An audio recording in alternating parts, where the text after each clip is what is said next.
Hello മക്കളെ, അപ്പൊ നമ്മൾ റീപ്രൊഡക്റ്റീവ് ഹെൽത്ത് എന്ന് പറയുന്ന ചാപ്റ്ററിൽ ഒത്തിരി കാര്യങ്ങൾ പഠിച്ചു അല്ലെ. ഫെർട്ടിലൈസേഷൻ മുതൽ എന്തൊക്കെ ചേഞ്ചസ് അമ്മയുടെ ബോഡിയിൽ ഉണ്ടാവുന്നു എന്ന് വരെയാണ് നമ്മൾ പറഞ്ഞു വെച്ചേക്കുന്നത്.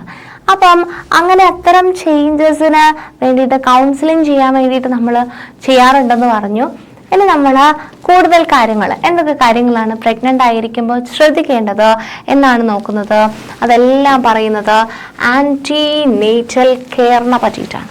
ഓക്കെ, ആൻറ്റി നേറ്റൽ കെയർ എന്ന് പറയുന്നത് ഡെലിവറിക്ക് മുമ്പേ കൊടുക്കേണ്ട കെയറുകൾ, പ്രഗ്നൻ്റ് ആയതിനു ശേഷം ഡെലിവറി വരെ നമ്മൾ കൊടുക്കേണ്ട കെയറുകളെ പറ്റിയിട്ടാണ് ആൻറ്റി നേറ്റൽ കെയറിൽ പറയുന്നത്. Antenatal care. So during pregnancy, women may experience nausea, vomiting, fatigue, gestational diabetes, high blood pressure and depression. അപ്പം പ്രഗ്നൻ്റ് ആയിരിക്കുന്ന സമയത്ത് വിമൻ ഒത്തിരി പ്രശ്നങ്ങൾ അല്ലേ. ചില ആൾക്കാരൊക്കെ ഛർദ്ദിക്കും അല്ലെ. നിങ്ങൾക്ക് ആർക്കെങ്കിലും പ്രഗ്നൻ്റ് ആയിട്ടുള്ള ആൾക്കാരെ നിങ്ങൾ നോക്കിയറിയാം അല്ലെ, ഛർദ്ദിക്കും. പെട്ടെന്ന് എപ്പോഴും ഓക്കാനായിരിക്കും. ചില ഫുഡ് ഇഷ്ടപ്പെടില്ല, അല്ലെങ്കിൽ ചില ആൾക്കാരുടെ സ്മെല്ല് ഇഷ്ടപ്പെടില്ല. അപ്പം എന്ത് കണ്ടാലും അവർ ഛർദ്ദിക്കും. അങ്ങനെ നോസിയ ഉണ്ടാവും, വോമിറ്റിംഗ് ഉണ്ടാവും, ഫാറ്റീഗ് അല്ലെങ്കിൽ ജസ്റ്റേഷണൽ ഡയബറ്റീസ് എന്ന് കേട്ടിട്ടുണ്ടോ? വളരെ ഒരു മോശം അവസ്ഥയാണ് അല്ലെ. ജസ്റ്റേഷൻ്റെ സമയത്ത് അല്ലെങ്കിൽ പ്രഗ്നൻ്റ് ആയിരിക്കുന്ന സമയത്ത് അവർക്ക് ഡയബറ്റീസ് വരും. മിക്കവാറും കേസസ് ആഫ്റ്റർ ഡെലിവറി റിസോൾവ് ആയി പോവും. റിസോൾവ് ആയിട്ടില്ല എന്നുണ്ടെങ്കിൽ അവർ വീണ്ടും ഇൻസുലിനോ കാര്യങ്ങളോ മെഡിക്കേഷൻസ് ഒക്കെ ആയിട്ട് ഡയബറ്റീസ് അല്ലെ, ഏർലി സ്റ്റേജിൽ തന്നെ ഡയബറ്റീസ് സ്റ്റാർട്ട് ചെയ്യുന്ന ഒരവസ്ഥ. അതാണ് ജസ്റ്റേഷണൽ ഡയബറ്റീസ് എന്ന് പറയുന്നത്. പിന്നെ high blood pressure. High blood pressure വളരെ പ്രധാനപ്പെട്ട ഒരു കാര്യമാണ്. അത് എക്ലാംസിയ പോലെയുള്ള കണ്ടീഷനിലേക്ക് പോയി കഴിഞ്ഞ് കഴിഞ്ഞാൽ ചിലപ്പോൾ ഡെത്ത് വരെ സംഭവിക്കാം ഡെലിവറി ടൈമിൽ. അപ്പോൾ BP എന്ന് പറയുന്ന കാര്യം ഡെലിവറി ടൈമിൽ മോണിറ്റർ ചെയ്യേണ്ടത് വളരെ വളരെ വളരെ ഇമ്പോർട്ടൻ്റ് ആണ്. And depression. Emotional support from dear ones can help to reduce all of this. അപ്പം അവർക്ക് മെയിനായിട്ട് അവർക്ക് വേണ്ട എന്താണ്? ഇമോഷണൽ സപ്പോർട്ടാണ് അല്ലെ. അവർക്ക് ഇഷ്ടപ്പെടുന്ന ആൾക്കാർ, അവരുടെ ഫാമിലി മെമ്പേഴ്സ്, ഹസ്ബൻഡ്, അച്ഛൻ, അമ്മ അല്ലെ. ഇനി വേറൊരു മക്കള് സെക്കൻഡ് ഡെലിവറി ആണെന്നുണ്ടെങ്കിൽ കുട്ടികളുടെ സ്നേഹം അല്ലെ, എല്ലാം അവരൊത്തിരി ആഗ്രഹിക്കുന്നുണ്ടാവും ആ ഒരു ടൈം പീരീഡിൽ. And family members and health workers should ensure that the pregnant woman takes a balanced diet, gets enough rest and attends regular antenatal checkup. എന്തെപ്പോഴും എൻഷുർ ചെയ്യണം അവർ നന്നായിട്ട് കൃത്യമായിട്ട് ബാലൻസ്ഡ് ഡയറ്റ് അല്ലെ, സമീകൃത ആഹാരം കഴിക്കുന്നുണ്ടെന്ന് ഉറപ്പ് വരുത്തണം. അവർക്ക് വേണ്ട അളവിൽ അവർ വെള്ളം കുടിക്കുന്നുണ്ടെന്ന്, അവർ കറക്റ്റായിട്ടുള്ള എന്ത് ചെയ്യുന്നുണ്ടെന്ന്, അവർക്ക് കറക്റ്റ് സ്ലീപ്പ് കിട്ടുന്നുണ്ട്, അവർക്ക് പ്രോപ്പറായിട്ടുള്ള റെസ്റ്റ് കിട്ടുന്നുണ്ട്. അതുപോലെ തന്നെ അവർ കറക്റ്റായിട്ടുള്ള ആൻറ്റിനേറ്റൽ ചെക്കപ്പ് എന്ന് പറഞ്ഞു കഴിഞ്ഞാൽ എന്താണ്, ഡോക്ടേഴ്സിനെ ഓൺ ടൈം വിസിറ്റ് ചെയ്യുക അല്ലെ.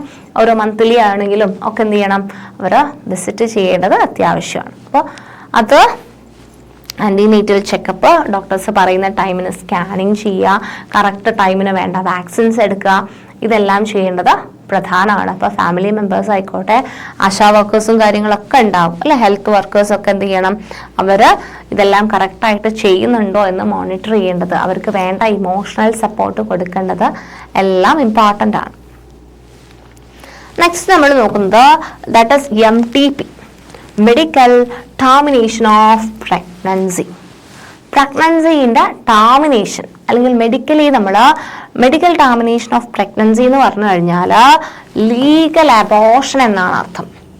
ലീഗലി അബോർട്ട് ചെയ്യും അല്ലെ, കുട്ടിയെ ലീഗലി പെർമിഷനോട് കൂടി അബോർട്ട് ചെയ്യുക, legal abortion. It is the process of medically terminating the fetus before the completion of pregnancy period. Pregnancy period complete ചെയ്യുന്നതിന് മുമ്പേ എന്ത് ചെയ്യുക, കുട്ടിയെ ടെർമിനേറ്റ് ചെയ്ത് കളയുക, ഫീറ്റസിനെ ടെർമിനേറ്റ് ചെയ്ത് കളയുക. Fetus is terminated under the guidance of health professionals using drugs or surgical techniques taking into account. എന്തൊക്കെയാണ്, എങ്ങനെയൊക്കെ ഇപ്പൊ ഹെൽത്ത് പ്രൊഫഷണൽസ് ഒന്നിലെ മെഡിസിൻസ്, സിമ്പിൾ മെഡിസിൻസ് ഫസ്റ്റ് സ്റ്റേജിലൊക്കെ ആണെങ്കിൽ മെഡിസിൻസ് കൊടുത്താൽ മതിയാവും. അല്ലാന്നുണ്ടെങ്കിൽ കുറച്ച് അഡ്വാൻസ് ആയിട്ട് അറിയാതെ ആയിപ്പോയോ അങ്ങനത്തെ കേസൊക്കെ ആണെന്നുണ്ടെങ്കിൽ എന്ത് ചെയ്യണം, സർജിക്കലി എടുത്ത് കളയേണ്ടി വരും. ഓക്കെ, അപ്പം ഇത് പല കാര്യങ്ങൾ, ഒന്നില്ലെങ്കിൽ അമ്മയുടെ ഹെൽത്തിനെ അത് ബാധിക്കും. അതായത് ആ ലേഡിക്ക് എക്ടോപിക് ആണെങ്കിൽ അബോർട്ട് ചെയ്ത് കളയണം. അതുപോലെ തന്നെ ആ ലേഡിക്ക് ആ കുട്ടിയെ ക്യാരി ചെയ്യാനുള്ളൊരു ഹെൽത്ത് ഇല്ല, ആ കുട്ടിയെ ക്യാരി ചെയ്ത് കഴിഞ്ഞാൽ ആ ഒരു ലേഡിക്ക് അത് ഹെൽത്ത് ഇഷ്യൂസ് ഉണ്ടാക്കുന്നുണ്ടെന്നുണ്ടെങ്കിൽ ആ കുട്ടിയെ നമുക്ക് വേണ്ടെന്ന് വെക്കാൻ പറ്റും.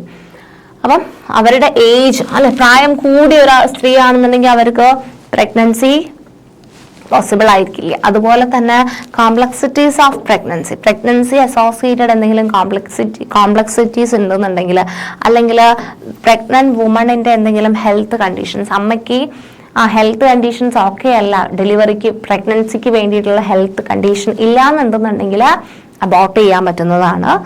MTP should be done only under safe and legally accepted procedures. MTP എപ്പോൾ ചെയ്തു കഴിഞ്ഞാലും അത് സേഫ് ആയിട്ടുള്ളതും ലീഗലി ആക്സെപ്റ്റഡ് ആയിട്ടുള്ള പ്രൊസീജിയേഴ്സ് അല്ലെ. നമ്മൾ ചില ആൾക്കാർ ഇത് കുടിച്ചാൽ മതി അല്ലെങ്കിൽ അത് കഴിച്ചാൽ മതി എന്നൊക്കെ പറഞ്ഞിട്ട് കുടിപ്പിക്കുന്ന ആൾക്കാരൊക്കെ ഉണ്ട്. അങ്ങനെ ഒന്നും ചെയ്യാൻ പാടില്ല, അതൊക്കെ പ്രശ്നങ്ങളാണ്. സോ എപ്പോഴും സേഫ് ആൻഡ് ലീഗലി ആക്സെപ്റ്റഡ് മെത്തേഡ്സിൽ മാത്രമേ MTP ചെയ്യാൻ വേണ്ടിയിട്ട് പാടുള്ളൂ. അപ്പോൾ MTP എന്ന് പറഞ്ഞു കഴിഞ്ഞാൽ എന്താണ്? Medical termination of pregnancy. അപ്പം പിന്നെ കുറേ കേസസിൽ കേട്ടോ, റേപ്പ് അങ്ങനത്തെ കുറേ കേസസിൽ നമുക്ക് MTP അലൗഡ് ആണ്. Okay, what are the various factors that influence the physical and mental health of a pregnant woman? Physical ഹെൽത്തിനെ ഡിപ്പെൻഡ് ചെയ്യുന്ന ഒരു കാര്യം എന്ന് പറഞ്ഞാൽ ഹെൽത്തി ഡയറ്റ്, പിന്നെ എന്താണ് സപ്പോർട്ട് ഫ്രം ഫാമിലി മെമ്പേഴ്സ് അല്ലെ, സപ്പോർട്ട് ഫ്രം ഫാമിലി, അതുപോലെ തന്നെ പ്രോപ്പർ റെസ്റ്റ് അല്ലെ, ലെസ് സ്ട്രെസ് അല്ലെ, സ്ട്രെസ്സുകൾ കുറഞ്ഞു കഴിഞ്ഞാൽ, സ്ട്രെസ് ഒന്നും ഇല്ലാന്നുണ്ടെന്നുണ്ടെങ്കിൽ അതെല്ലാം physical and mental health of the pregnant വിമണിനെ ഹെൽപ്പ് ചെയ്യും അല്ലെ. ഹെൽത്തി ഡയറ്റ് വേണം, ഫാമിലി സപ്പോർട്ട് വേണം, പ്രോപ്പർ റെസ്റ്റ് ഒക്കെ വേണം. How important is the diet during the pregnancy for the growing foetus? Pregnancy പീരീഡിൽ അമ്മ കഴിക്കുന്ന ആഹാരം ഗ്രോയിങ് ഫീറ്റസിന് എത്രത്തോളം ഹെൽപ്പ് ചെയ്യുന്നുണ്ട്? How important is the diet during pregnancy for the growing foetus? എന്താണ് ഇതവിടെ നോക്കിയേ, നിങ്ങൾ ഈ ഒരു പിക്ചറിൽ നോക്കിയേ, baby is growing in your womb. From now dear you should eat food for 2. എന്താണ് വയറ്റിലൊരു ബേബി ഉണ്ട്, ഇന്ന് മുതൽ നിങ്ങൾ 2 ആൾക്കുള്ള ഭക്ഷണം വേണം കഴിക്കാമെന്ന് പറയാണ് ഇവിടെ ഉപദേശിക്കുന്നത്. നോക്കാം, നമുക്ക് ഇതിനകത്ത് ക്വാണ്ടിറ്റിയെ പറ്റിയിട്ടാണോ ക്വാളിറ്റിയെ പറ്റിയിട്ടാണോ നമ്മൾ ബോധറാവേണ്ടതെന്ന് നമുക്ക് നോക്കേണ്ടതുണ്ട്. ഓക്കെ, 2 ആൾക്കുള്ള ഭക്ഷണം എന്ന് പറയുന്നത് ക്വാളിറ്റി ആസ്പെക്ട് ആണോ ക്വാണ്ടിറ്റി ആസ്പെക്ട് ആണോ എന്ന് നമുക്ക് നോക്കേണ്ടതുണ്ട്. Iron, folic acid, calcium and vitamin D are essential for pregnant woman അല്ലെ. അയൺ, ഫോളിക് ആസിഡ്, അപ്പം വോളിയം കുറയാൻ, ഹൈപ്പോവോളീമിക് ആവാനുള്ള ചാൻസ് ഉണ്ട്. അപ്പം അത് പ്രിവെന്റ് ചെയ്യാൻ വേണ്ടിയിട്ട് അയൺ ഫോളിക് ആസിഡിന്റെ സപ്ലിമെന്റ് അല്ലെ, HB ലെവൽ എപ്പോഴും നോക്കും, മോണിറ്റർ ചെയ്യും. അയൺ ഫോളിക് ആസിഡിന്റെ ലെവൽ നോക്കും. അതുപോലെ തന്നെ കാൽഷ്യവും വൈറ്റമിൻ ഡിയും അല്ലെ, എല്ലുകൾക്കൊക്കെ ശക്തി കിട്ടാൻ വേണ്ടിയിട്ട് കാൽഷ്യവും വൈറ്റമിൻ ഡിയും ഒക്കെ പ്രഗ്നന്റ് വുമണിന് അത്യാവശ്യമാണ്. അതിന് വേണ്ടിയിട്ട് വെജിറ്റബിൾസ് കഴിക്കണം, ഫ്രൂട്ട്സ് കഴിക്കണം, ലീഫി വെജിറ്റബിൾസ് കഴിക്കണം, grains, fish, meat, egg, milk products എല്ലാം പ്രഗ്നന്റ് ലേഡി ഡയറ്റിൽ ഇൻക്ലൂഡ് ചെയ്യണം. Along with this, drinking adequate amount of water is a must. അപ്പം ഈ പറഞ്ഞിരിക്കുന്ന ന്യൂട്രിയൻസ് എല്ലാം അല്ലെ, chicken, fish, egg, milk, rice means grains, leafy vegetables, fruits, vegetables എല്ലാം കഴിക്കണം. പ്ലസ് വേണ്ടത്ര അളവിൽ വെള്ളവും കുടിക്കണം. Fibre rich food helps in digestion and prevents constipation. Okay, അപ്പോൾ ഫൈബർ റിച്ച് ആയിട്ടുള്ള ഫുഡ് അത് ഗർഭിണി ആവണമെന്നില്ല, അല്ലാതെ നമ്മുടെ ഡയറ്റിൽ ഫൈബർ റിച്ച് ഫുഡ് ഉൾപ്പെടുത്താൻ വേണ്ടിയിട്ട് ശ്രമിക്കണം. ഫൈബർ റിച്ച് ഫുഡ് കഴിച്ചു കഴിഞ്ഞാൽ അത് ഡൈജഷനെ ഹെൽപ്പ് ചെയ്യും, കോൺസ്റ്റിപ്പേഷൻ പ്രിവെൻറ്റ് ചെയ്യാനും വേണ്ടിയിട്ട് സഹായിക്കും.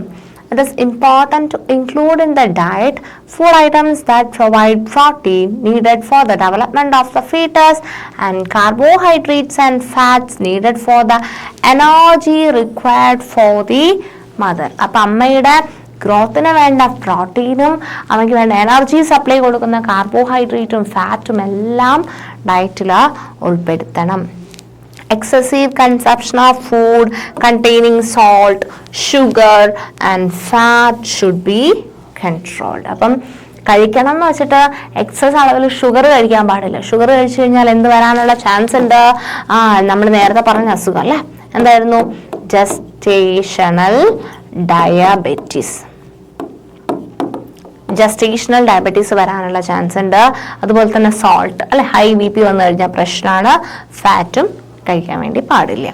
സോ ഒരു pregnant lady should eat meat, vegetables, juices and folic acid tablets, grains, nuts ഒക്കെ കഴിക്കും അല്ലേ, എല്ലാം കഴിക്കും.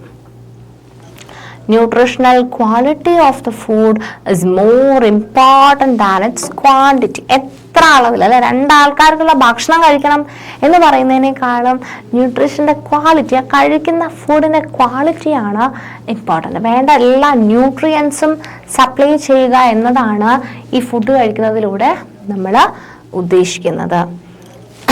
ആൻഡ് ഇവിടെ ഡ്രഗിനോട്, ജസ്റ്റേഷണൽ പീരീഡിലെ drug usage, say no to drugs use ചെയ്യാൻ പാടില്ല. ഈവൻ പ്രഗ്നൻസി പീരീഡ് എന്നല്ല, അല്ലാതെയും ഡ്രഗ്സ് യൂസ് ചെയ്യുന്നത് ശരീരത്തിന് കേടാണെന്ന് അറിയാം അല്ലേ. അതിന് മേലെ തന്നെ എഴുതുന്നുണ്ട് അല്ലേ, ഇറ്റ് കോസസ് ക്യാൻസർ അല്ലെങ്കിൽ it is injurious to health എന്ന് എഴുതുന്നുണ്ട്. എന്നിട്ടും അത് പോയിട്ട് യൂസ് ചെയ്യുന്നത് വളരെ മോശം സ്വഭാവമാണ്. പ്രഗ്നൻസി പീരീഡിൽ സ്ട്രിക്റ്റ് ആയിട്ട് നമ്മൾ ഡ്രഗ്സ് എല്ലാം അവോയ്ഡ് ചെയ്യണം. കാരണം അത് ബേബിയുടെ ഹെൽത്തിനെ ഒത്തിരി ബാധിക്കുന്ന കാര്യമാണ്. Bad habits affecting reproductive health. Alcoholism, alcohols, use of drugs and smoking can cause hormonal imbalance, irregular menstruation and ovulation disorders in women. അപ്പം വിമനിൽ ഡ്രഗ് യൂസ് ചെയ്ത്, ആൽക്കഹോൾസ് ആയിക്കോട്ടെ, സ്മോക്കിംഗ്, ഇറഗുലർ മെൻസ്ട്രേഷൻ ഉണ്ടാവും, അതുപോലെ തന്നെ ഹോർമോണൽ ഇംബാലൻസ് വരും, അതുപോലെ തന്നെ ovulation related ആയിട്ടുള്ള വേറെ അസുഖങ്ങളൊക്കെ ഫീമെയിൽസിൽ വരും. മെന്നിനാണെന്നുണ്ടെങ്കിൽ നമ്മൾ കൂടുതലായിട്ട് ഈ ആൽക്കഹോൾസ്, ഡ്രഗ്സ് ഒക്കെ യൂസ് ചെയ്ത് കഴിഞ്ഞ് കഴിഞ്ഞാൽ lead to decreased sperm efficiency and motility. സ്പേമിൻ്റെ എഫിഷ്യൻസി, സ്പേമിൻ്റെ മോർട്ടിലിറ്റീനെല്ലാം ഇത് അഫക്റ്റ് ചെയ്യും.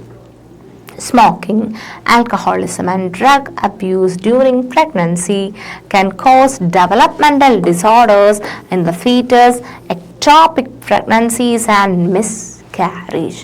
അപ്പം ഇത് പ്രഗ്നൻസി പീരീഡിൽ യൂസ് ചെയ്ത് കഴിഞ്ഞ് കഴിഞ്ഞാൽ എന്തൊക്കെ പ്രശ്നങ്ങൾ ഉണ്ടാവാം?